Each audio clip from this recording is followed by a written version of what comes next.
แกงส้มหน่อไม้ดองส้มไม่ดองกุ้งผัดหน่อไม้ฝรั่งอันนี้ก็เป็นเหมือน เอาเดิร์ฟนะไส้หัวแล้วก็ไก่ทอดแล้วก็เนื้อสวรรค์มีน้ำพริกมาให้ผักลวกมานิดหน่อย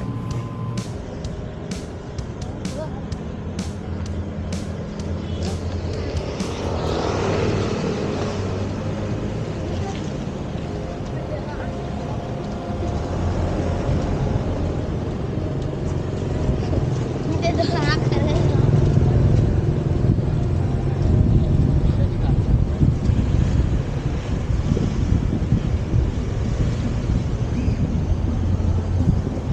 อ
รูปพญานาคหันไปทางแม่น้ำโขงครับฝั่งตรงข้ามแม่น้ำโขงนี่ก็จะเป็นอำเภอเมืองมุกดาหารนะครับ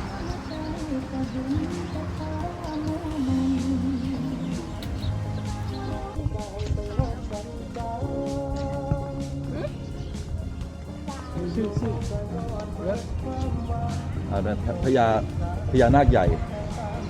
พญานาคาธิบดี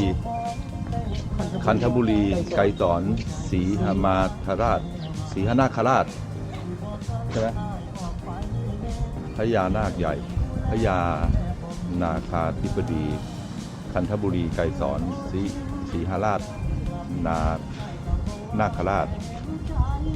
อ่านผิดก็ขออภัยเด้อ พี่น้องถ้าพี่น้องชาวเราฟังอยู่ถ้าอ่านผิดขออภัยแคมป์ของท่าน้ำวัดใหญ่ชัยภูมิมารามชัยภูมิมารามนครไกรสอนพรหมวิหารแขวงสวนนเขตเนี่ยจะเป็นรูปปั้นพญานาคใหญ่นะครับแล้วก็หันหน้าออกไปทางแม่น้ำโขงฝั่งตรงข้ามก็จะเป็นมุกดาหารอำเภอมุกดาหาร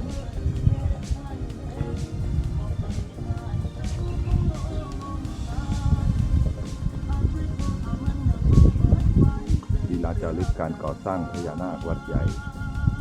เพราะด้านหลังเราเนี่ยที่มีถนนกันเนี่ย จะเป็นวัดใหญ่ก็ใหญ่ที่สุดในแขวงสวนนเขตนะครับ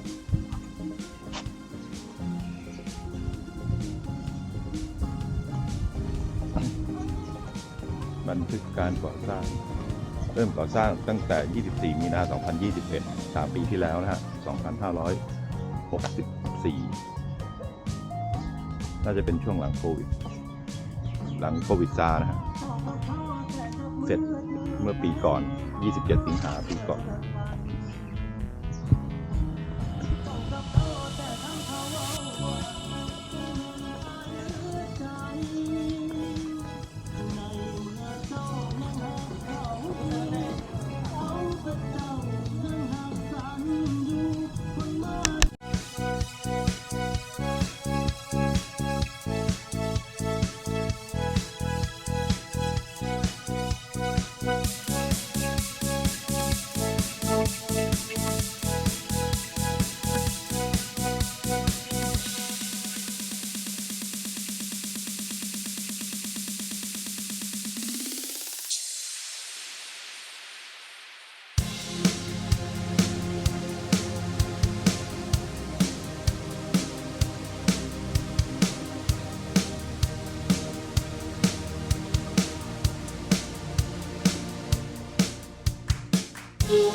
อดนะซอดนาไก่ราดกับไก่ผัด อ๋อ มันครึ่งไงครึ่งไก่ราด ครึ่งมัน ปิ้งเลย มันเหมือน 60,000 มันเหมือนในไก่บ้าน บ้านแม่นบ้านกับพันรวมกัน ไก่บ้านกับไก่กินเนื้อ แม่น อันนี้หมูแดดเดียวอ่ะวัวหรือหมู หมู อันนี้ตำมะพุงป่ะ แล้วมาห้องแปลงคือ ตำมะพุงแบบแตงส้มมี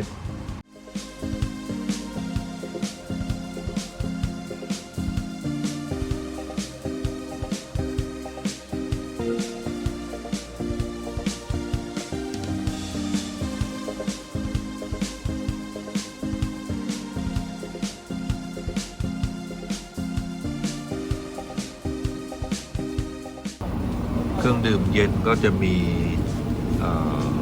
น้ำฟักเขียวน้ำมะพร้าว อันนี้น้ำอะไรเนาะน้ำฟัก น่าจะเหมือนกันตัวเนี้ยน้ำฟักเขียวเห็นเพื่อนบอกว่า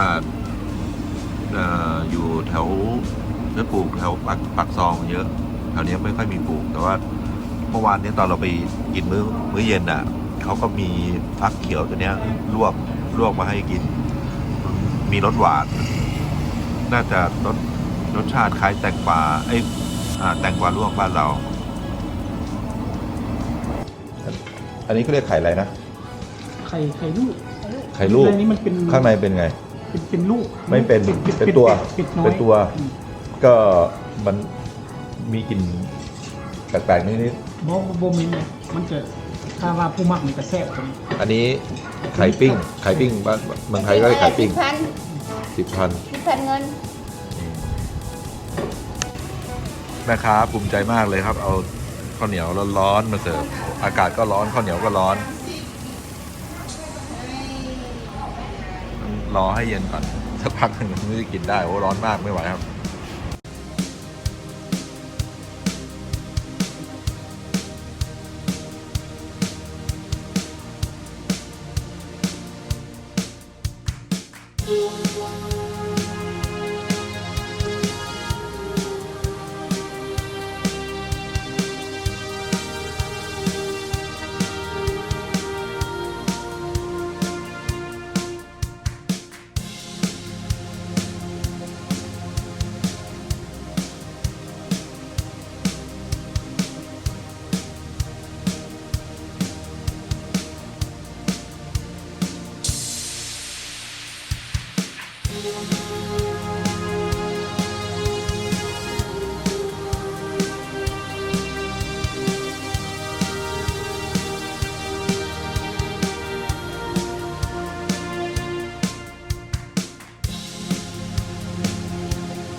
กดทับตัว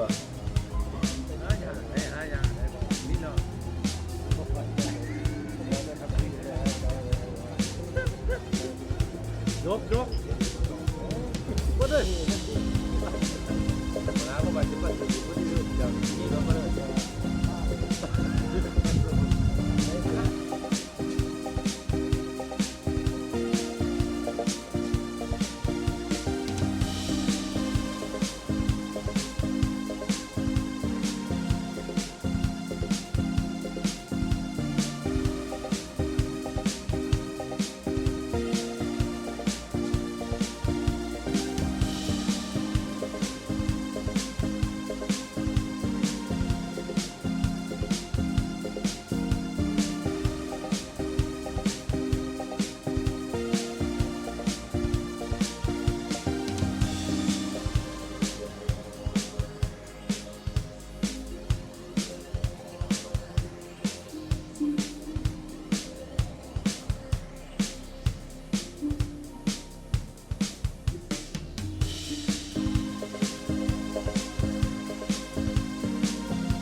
มองไฟแปลกดีนะเก๋ดี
บ่อนลงทะเบียนบ่อนขายปี้ก็คือที่ซื้อบัตรเข้าชมวัดภูนะครับทาง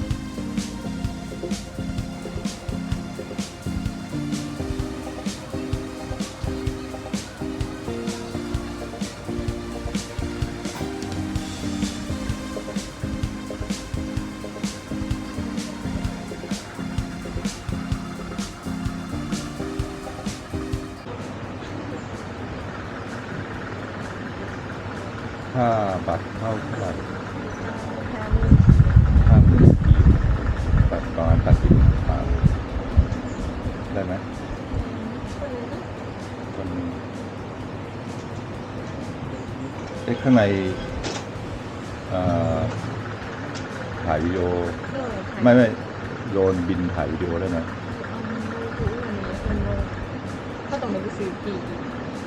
อินโด เป็นเอาเหรอ ด้วย เท่าไหร่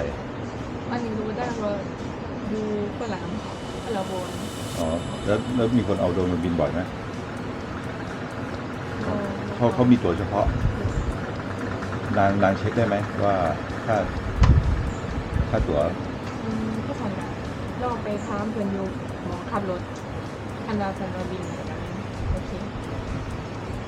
ต้องถามใคร อันที่จะเปิดเราเป็น เอ้าทำไมต้องถามตัวคนเรา อัน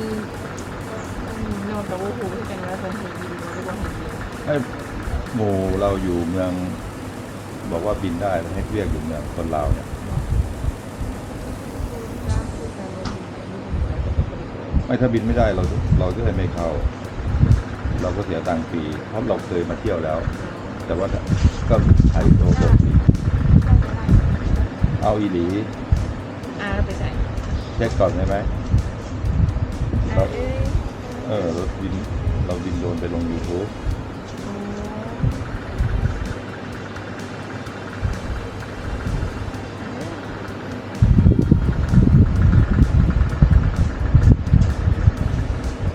แต่เพื่อนที่อยู่ห้องการอ่ะ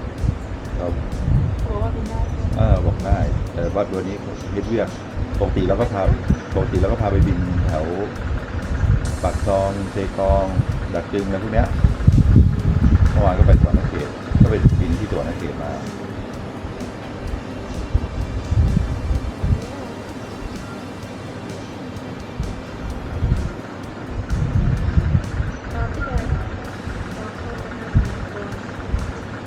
ด้วยย่างไปเราข้ามก็คือโดยเป็นมาแผนกไปทางใด ขนาดมีขนาด ด้วยเพื่อนสิบอกว่าไปทางไหนแต่กันแจ้งไปทามถึงเพราะว่าจะมีของการอีกของการหนึ่ง แต่น่าจะบินได้ ด้วย จะแจ้งก่อนใช่ไหม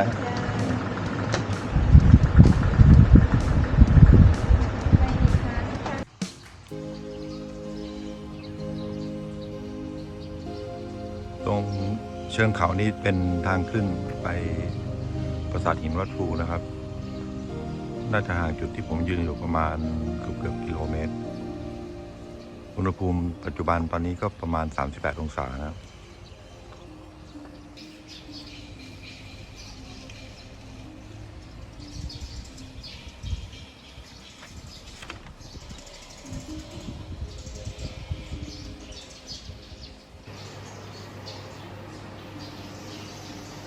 ตรงนี้น่าจะเป็น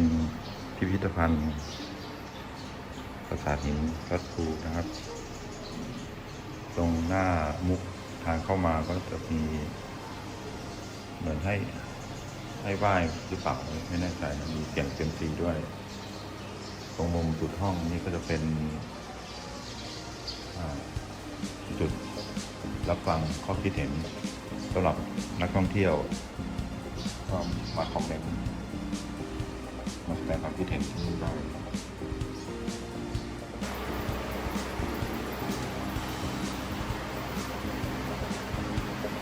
เป็นลักษณะเหมือนพิพิธภัณฑ์นะเข้ามาเรา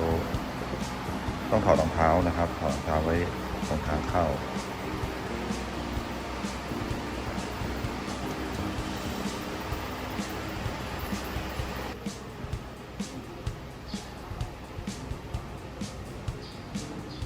นนี้ก็เป็นภาพประวัติศาสตร์จะอยู่สองฝั่งผนังจากห้องพิพิธภัณฑ์ไปห้องทำงานของเจ้าหน้าที่นะครับ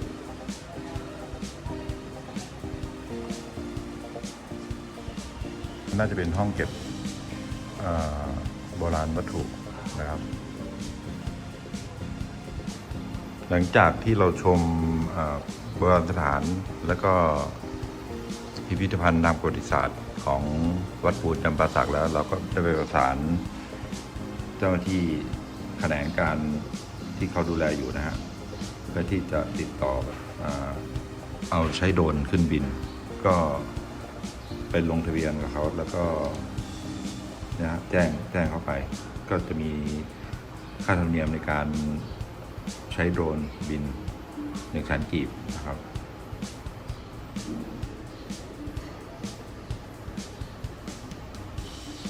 หลังจากเราลงทะเบียน บินโดรนเสร็จแล้วเราก็มาขึ้นรถกอล์ฟที่นี่นะเขาจะไปส่งอยู่ที่ ตีนภูเพราะถ้าเดินไปนี่ไกลพอสมควรสำหรับผู้สูงอายุนี่ก็คงจะเดินไม่ไหวนะฮะตอนนี้เอาบัตรผ่านเข้าของเราเนี่ยไปสแตมป์ว่าเรามาขึ้นรถก่อนถามพนักงานเขาก็แจ้งว่าคนเดียวเขาก็ไปส่งนะฮะไปรับไปส่งของเรานี่ก็คงไม่ได้ขึ้นดูนะครับวันนี้เพราะว่าเคยมาขึ้นแล้วเมื่อสมัยหนุ่มๆยังพอสมควรเหนื่อยอันนี้อายุมากแล้วก็ เซฟตัวเองเดี๋ยวบินโดรนเสร็จอาจจะกลับเลยทอดหลักก่อนจากนี้ไปจุดจอดบ่ทอดมาเรียบร้อยอ๋อวันจอด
เป็นจุดที่รถกอล์ฟขี่มาส่งนะครับก็จะเป็นสุดแนวสระน้ำนักท่องเที่ยวต้องเดินขึ้นไปอีกนะครับตามทางข้างล่างไปอีกประมาณ300 เมตรแต่ตอนนี้เราเห็นควันขึ้นมาจากตีนภูแล้วเราบินโดรนไปดูกันดีกว่า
nói lại đúng không?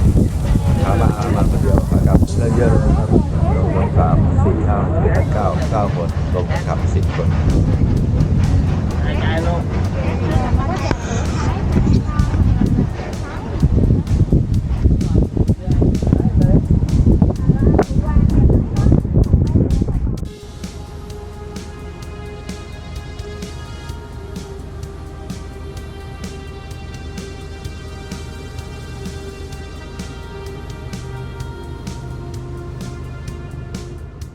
เสียดายนะครับรอบนี้เรา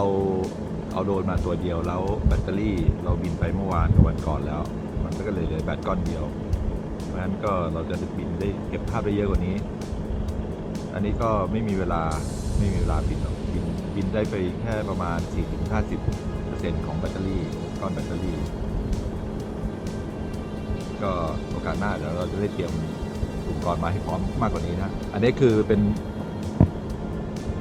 ที่หมายที่เราไม่ได้ตั้งใจจะมาตอนแรกตั้งแต่แรก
ต้นน้ำไกลๆที่เรามองเห็นนะฮะก็มาจากลำโขงมาจากปักเสไหลลงทิศใต้ไปเมืองโขงนะทีนี้เราอยู่ที่เมืองจำปาสักแขวงจำปาสักนะครับ